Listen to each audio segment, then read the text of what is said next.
Hi guys, so tonight we're going to try out Tozume, the fourth kata in seated okuden.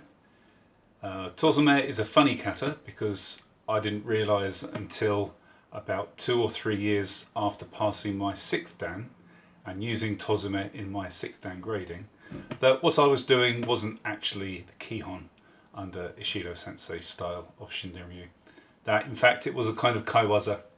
So the one that most people do, and the one that most people are familiar with, it's kind of a variation, which is heavily influenced by Jikiden, and is not the actual Kihon. So the Kihon is a lot harder to do, I would say, a lot harder to make flashy, but once you can do it well, I think it looks even nicer than the kaiwaza. So let's look at the Kihon first in a little bit of detail. So we'll start off with a little exercise of being with our legs in normal EI position, our left hand on the saya, and we're simply going to cut to horizontal in a vertical cut, like this, finishing with the sword a bit horizontal. Okay, and then once we feel comfortable with this, we will lunge our body forwards, like so, getting the sword lower to the ground. So we're pushing our weight over our right knee. The right foot doesn't have to be extended very far forwards. We should be just leaning the right knee forwards to do this. So we can reach quite far forwards with this lunge. Okay, and then do it until you can cut without hitting the floor, but you can still cut quite low. So maybe 3 or 4 centimeters off the floor would be the minimum, like this. Let me see if I can show you from the side without chopping into anything. Like this. Okay, and then reaching a bit more, like so.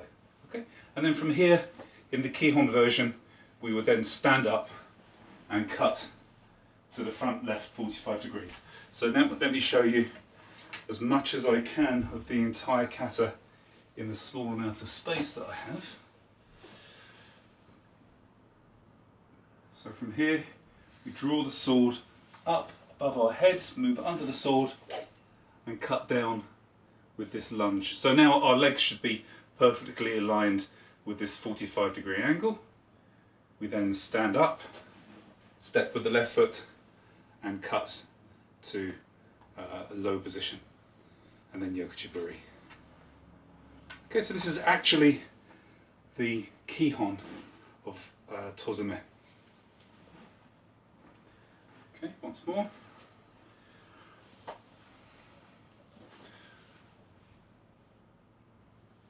Draw forwards and up, come under the sword, and cut low.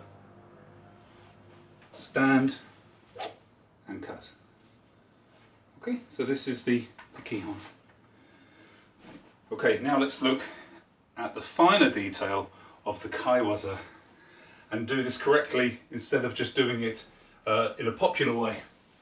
So once again, the first cut is made to the right front diagonal opponent, but this should be a very strongly diagonal cut. Okay, this direction, and not steep like this. So we move our right foot forwards towards them, do a strong diagonal cut, and finish with the kisaki up. Don't cut to below horizontal or even to horizontal. This is supposed to finish with the kisaki up. And then from here, we can just move our right leg from here to the other left front diagonal to do this cut. Let me see if I can do it in this space.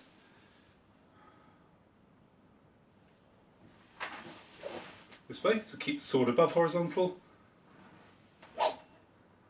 and to here. Okay, keeping our right leg forward.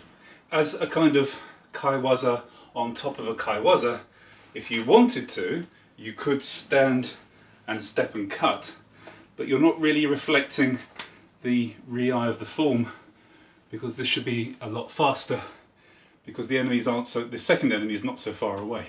So you make a large movement with the first one to get closer, and you're already close to the second enemy, so there's no need to take this big left foot step. You can just do this by moving the right step. Okay, so we'll work on that later tonight. Cheers!